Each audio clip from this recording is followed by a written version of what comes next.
E aí, Cássio, do déficit, a gente vai para o passivo acumulado, que é de tijolinho em tijolinho, de déficit em déficit, a conta vai ficando gigantesca, tá? E o Bahia aparece com um passivo acumulado de quase 1,5 bilhão, Cássio. Agora, é preciso que você explique a quem está Tentar. assistindo. Eu preciso que você explique a quem está assistindo como o balanço contábil traz um passivo de 1,5 bilhão, quando a gente já trouxe em vários programas do Bahia, até dos outros clubes, tratando como exemplo, o famoso Pix do Grupo City, que zerou dívidas trabalhistas, né? O que é esse passivo acumulado de 1,414 bilhões, Cássio? Para mim, o passivo sempre é o ponto mais difícil de explicar dentro dessa lógica do futebol. Em todas as vezes que fazem isso. Porque agora, ainda, tudo que a gente está fazendo sempre vai ser tudo dentro da mesma métrica. Esse é um ponto, para o que saiba dessa forma. Mas perceba que a gente não está dizendo dívida acumulada. A gente escreveu passivo acumulado. Porque nem tudo é dívida. O passivo, ele junta as dívidas com obrigações contratuais. E ainda tem uma outra nuance que vai ser a do Vitória, que eu explico já, que é enlouquecedor até. Para quem não faz ciências contábeis, o cara não consegue nem ver esse sentido, mas está dentro da regra. Então, o passivo ele junta as dívidas com obrigações contratuais. A obrigação contratual é a mesma lógica que está falando de Fortaleza. Você fez um contrato de 5 anos, aí eu estava falando de quanto vale o jogador. Mas para o jogador, você se comprometeu para pagar 5 anos de salário para o cara. Então, aquilo você não está devendo porque aquele boleto não venceu. Dívida é boleto vencido. Mas você está, sob contrato, obrigado a pagar aqueles 5 anos de salário do cara até 2030. E o cara ganhando 700 mil reais por mês e tal. Enfim, vê. Aí você deve 15... Você tem 15 milhões para pagar para aquele jogador. Você não está devendo ainda porque não venceu, mas você está obrigado a pagar 15 milhões. E essa obrigação contratual já vira passivo. Porque você já se comprometeu, ou seja, em algum momento você vai ter que pagar aquilo. Você está obrigado a pagar aquilo. E o Bahia, nesse financiamento de todo esse investimento, o Bahia, ele tem, Fred, desse 1,4 bilhão, quase 1 milhão, 507, um ano antes, estava em 559, tá? Foi de 559 para 1 bilhão e 400 milhões, assim. O salto foi assim, pegou um foguete assim e subiu. Mas, disso aí, 570 milhões junto ao próprio Grupo City. Isso. Tá entendendo? Assim, o próprio Grupo City. O Bahia tá devendo o Bahia tem um dono. O Bahia tem um dono e o Bahia deve ao próprio dono. Só que aí o dono tem uma holding, ele tem vários assim, tá entendendo? Tem vários. Sim. Só que deve ao próprio dono, ou seja, o dono vai cobrar, é como se fosse Chaves, sabe aquela cena clássica de Chaves vendendo o docinho na frente da vila? Sim, ele vende, ele vai, mesmo, pega, né? Tá vendendo para si mesmo. Então, assim, essa dívida não será executada. Isso não será executado, porque o próprio dono, de repente, pode colocar, não, vou trocar pelo investimento de longo prazo, ou seja, não é um problema para o Bahia. Inclusive, dentro do cenário do Bahia, o relatório do Bahia trazendo isso, o endividamento real, o próprio Bahia, SAF, tem noção de que ele tem que apresentar esse número, tá? Porque ele tem que apresentar esse número. Mas o próprio Bahia SAF, ele pareceu ter consciência que ao apresentar esse número, e aí pode ser o departamento de comunicação do Bahia dando a dica, alguém falando, mas internamente o próprio Bahia falou, se a gente só apresentar esse número, para o torcedor é muito ruim. Vai ser um escândalo, né? Vai ser um escândalo. Então o próprio documento trouxe esse cenário para dizer, e o endividamento que existe, o endividamento, chama endividamento real do Bahia, ele caiu. A gente está falando que o número foi de 559 para 1 bilhão e 400, mas dívida realmente, aí é dívida de fato. O Bahia estava devendo 321 milhões em 2022. Aí eu estou falando de dívida. Não é passivo, mas é dívida. Caiu para 133 em 23. E aí, para um clube que já gera 300, 400 milhões, aí vai, meu irmão. Já está sob controle. Já vai estar sob controle. Então, assim, isso, detalhe, 133 milhões em 23. Em 24, que já foi o ano todo gerido pela SAF, já caiu para 128. Então, a dívida líquida do Bahia, o que o Bahia realmente deve, corresponde a 9% do passivo. Então, assim...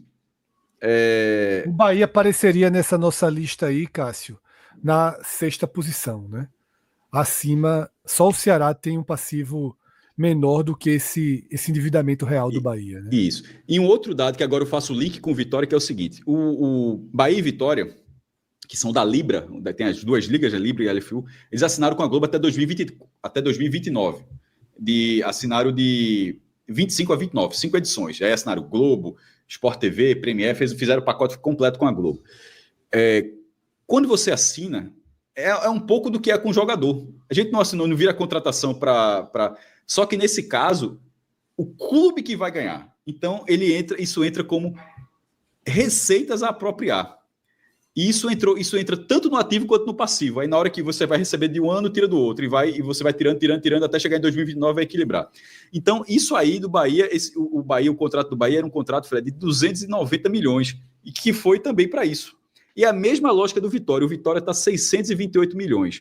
Se o cara olhar o passivo do Vitória, o cara diz, caramba, aumentou demais. Porque ele estava em 264 milhões e 23, foi para 628. Aí o cara, pô, isso é só reconhecimento de dívida? Não. É a mesma coisa que aconteceu com o Bahia. O Vitória, para ter tido um salto tão grande e hoje ter o segundo maior passivo, o Vitória fez a mesma assinatura de contrato e ele colocou, Fred, uma adição tanto do ativo quanto do passivo. Em um ano, ele teve uma adição de 364 milhões. Isso foi o passivo aumentou 364 milhões e o ativo aumentou 353 milhões.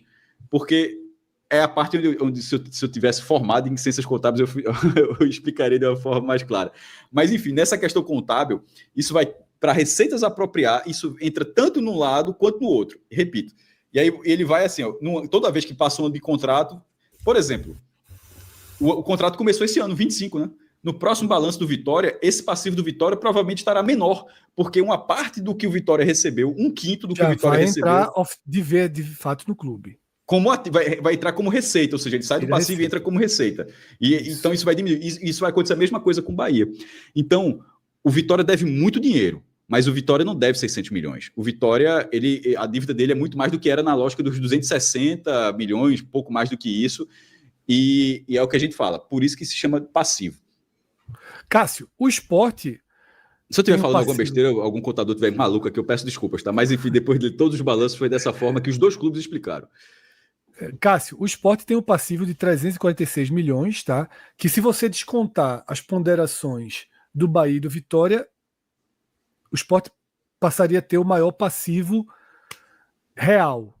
Porém, também tem uma ponderação, porque o Sport conseguiu fazer já a assembleia da sua recuperação judicial e teve um corte significativo de 80% em cima das dívidas trabalhistas, né, Cássio? Você conseguiria ter um número de quanto o Sport de fato deve hoje, Cássio? Bem, o próprio Sport divulgou, porque o Sport fez a mesma coisa do Bahia. Só se a gente der esse número aqui, fez o deságio, não adiantou nada, porque o Sport fez a Assembleia Geral de Credores, que era o penúltimo passo da recuperação judicial. O último passo é a homologação do acordo, né? O penúltimo, ali era a Assembleia, foi no fim de dezembro, e acabou o balanço do Sport, que a gente está apresentando todos os balanços aqui, embora ainda tenha sido no fim do ano, como não foi homologado, a RJ do Sport não impactou nesse balanço. Não, a redução que houve, embora tenha sido em dezembro, mas como não foi homologado em dezembro, e sim agora em 25, então a homologação não entrou no último balanço. Embora o passivo do Sport seja de 346, mas as pendências futuras, o próprio Sport estava dizendo, Fred já estava devendo 396, era o passivo total do Sport. E usando a mesma expressão, passivo. Com toda a redução e os acordos, e não só da RJ, mas também do refinanciamento com a Procuradoria-Geral da Fazenda Nacional, porque a recuperação judicial, ela trata de dívidas trabalhistas. Dívida tributária, ou seja, para a Prefeitura, para o Governo do Estado, para o Governo Federal. E se você estiver devendo, e todos os clubes devem, você para tentar acordos e financiamentos ou refinanciamentos, você vai com a Procuradoria-Geral da Fazenda Nacional, PGFN. E o Sport também conseguiu fazer. Então, esses 396 milhões, o Sport, segundo o Sport, ele conseguiu reduzir para 109. E é a mesma lógica. Um clube do tamanho do Sport, com que gera de receita, 109 é para você viver tranquilo. Assim, você consegue pagar. A questão é, o Sport disse isso. Veremos no balanço de 25 se o que o Sport disse, porque isso foi texto, não é? Isso texto. Não estava no balanço. Não está auditado, não tem empresa de auditoria por trás. Exatamente. Balança, ainda tem outro ponto. Balança é balança. Balança é o clube fez e foi auditado de forma externa, né? E é sempre por auditorias enormes, como BDO, por exemplo, que atua muito no Nordeste, nos clubes do Nordeste. Aí veremos no balanço referente a 25, se isso que o Sport disse no final de 24 procede. Tomara que proceda, porque se proceder, apesar do ano caótico no futebol que o Sport está vivendo, da gastança desenfreada, seria dentro de um cenário, Fred, onde você consegue viver. Isso. E aí, Cássio, sobrou para o Santa Cruz, então, com seus 308 milhões, o maior passivo. No vídeo do Santa Cruz a gente já explicou, o Santa Cruz também está em recuperação judicial, mas uma lentidão muito grande nessa recuperação judicial e uma lentidão que, inclusive, é necessária para o Santa Cruz, porque deixamos muito claro, mesmo que o Santa Cruz tenha uma assembleia e consiga os mesmos 80%, por exemplo, que o Sport conseguiu dos seus credores e tenha uma redução significativa, o Sport vai começar a pagar em 2025, começa a pagar essas dívidas. O Santa Cruz, enquanto não for SAF, com um passivo de 308 milhões e uma arrecadação em torno de 15 milhões de reais, né, 14 milhões em 2024, orçamento garantido ali projetado, garantido é uma palavra muito forte, de 25 milhões, né, descontando o dinheiro da SAF em 2025, não dá para começar a pagar as dívidas. Então, o Santa está meio que numa encruzilhada, na pressão de uma recuperação judicial que não pode ser concluída. É um quarto lugar que é o primeiro. Que não pode ser concluída porque não teria como pagar sem um aporte do grupo de investidores que prometeu 65 milhões para esse destino, né, Cássio? É um quarto lugar que na prática é o primeiro. Porque, como a gente falou, o do Vitória e do Bahia tem receitas milionárias de televisão que entraram e os clubes estão na Série A e no máximo vão estar na Série B. O Bahia não vai cair, o Vitória talvez está ameaçado, mas no máximo estaria na Série B. O Sport, dentro do número que ele falou, ele já fez a Assembleia Geral de Credores, o Santa não fez ainda, embora o Santa tenha sido o primeiro, os 3 clubes do Recife entraram em recuperação judicial.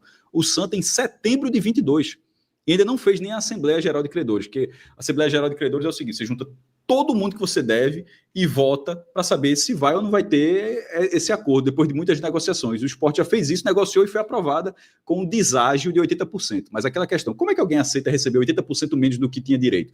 É porque o clube se compromete perante a justiça, e aí se não pagar, está ferrado, dentro de um prazo escalonado, pagar tudo certinho. Ou seja, o cara está lá 10 anos que não recebe nada, de repente o cara aceita receber 20% ou 30% do que tinha direito, mas com a garantia de que vai receber. E é isso que faz essa Assembleia. O Santa não passou por esse processo. Então, pela receita que o Santa tem esse ano, e dentro desse valor, é muito mais preocupante, porque a lógica, a receita barra dívida do Santa, ela não bate com a dos outros. O Sport, ele tem mais receita do que dívidas. A receita anual do Sport é superior à dívida. A do Santa não é que seja inferior, ela é 20 vezes menos, assim, ao cenário atual. Dos outros times, Fred, que a gente está vendo na tela, só falando aqui, para muita gente estar em áudio, né? 1 bilhão e 400 milhões para o Bahia, 628 milhões para o Vitória, 346 milhões para o Sport, 308 milhões para o Santa, 257 milhões para o Náutico, também está em recuperação judicial e não fez a Assembleia do Geral de Credores, mas está mais perto de fazer do que o Santa. Fortaleza, 212 milhões e o Ceará tem a menor com 106 milhões. O Ceará, ele tá um dado congelado. Assim, congelado, melhor dizendo assim, um dado andando lentamente, porque ele tinha 104 em 23, então foi de 104 para 105, ele conseguiu assim, caso não tenha dívidas para reconhecer, que de vez em quando a gente sempre alerta isso, né? Caso não tenha um cenário como esse, o Ceará está bem estável nesse ponto. Já o Fortaleza teve um aumento do passivo. O Fortaleza, quando ele jogou a primeira divisão nessa volta, ele foi campeão da Série B em 18. Ou seja, o Fortaleza, ele está 7 anos na Série A. Em 2019, no primeiro ano, o passivo do Fortaleza era de 43 milhões. Subiu para 57 em 2020, 74 em 21, 96 em 22, 127 em 23 e 212 milhões em 24. Uma alta de 84 milhões. Subiu, Fred, todos os anos. E eu vou dizer os percentuais. Em 20, 33%. 21, 28%, 22, 28%, 23, 33% e 24, 66%. Olha, é desenfreado, é um crescimento meio desenfreado, tá? Não é assim. Eu estava com essa pergunta na agulha, mas você já trouxe com a resposta, porque é um dos números que mais chama atenção aí, né? De Primeira mudança visão de tem um cenário custo, mas assim, o passivo ele tá crescendo assim quase 1/3 por ano, assim, é muita coisa, pô. É um outro lado, né, da tão elogiada e com toda razão administração, né, de Marcelo Paes no Fortaleza. Existe uma outra conta que está surgindo para todo esse cenário. É claro que o Fortaleza também projeta uma SAF, até está mudando, né, o seu modelo para tentar Ele já é ser. SAF, na verdade. Isso, Fortaleza é é, oficialmente SAF, mas SAF sem investimento. é. Mas está abrindo até para que passe a ter um modelo tradicional, né, se aparecer um grupo de investidores interessados. E eu não sei o quanto essa conta está sendo empurrada pensando nesse futuro, né? O modelo tradicional é o seguinte, porque a SAF teria investimento de toda forma, todo investimento seria externo, assim, todo mundo compraria cotas. Quando se fala, o modelo tradicional é o seguinte, o investidor ter 51%, ou seja, ele ter, na prática, o que é o modelo tradicional? O modelo tradicional é a associação passar a ter medo de perder o controle do futebol. É o investidor externo, Fred, passar a dar as cartas. E o Fortaleza meio que, segundo acho que foi, não sei se foi o Povo, Diário do Nordeste, mas segundo a reportagem recente, eu acho que estaria caminhando para ceder para esse lado. Não queria, porque no fim das contas ninguém quer. Todo mundo gostaria de ter investimento e continuar dando as cartas. Aí o Fortaleza está vendo que não é fácil conseguir investimento para isso, que nem todo mundo, não é muito fácil encontrar alguém que invista e diz, continua tocando meu dinheiro aí. O cara que quer investir quer tocar, quer comandar também. Perfeito, tá.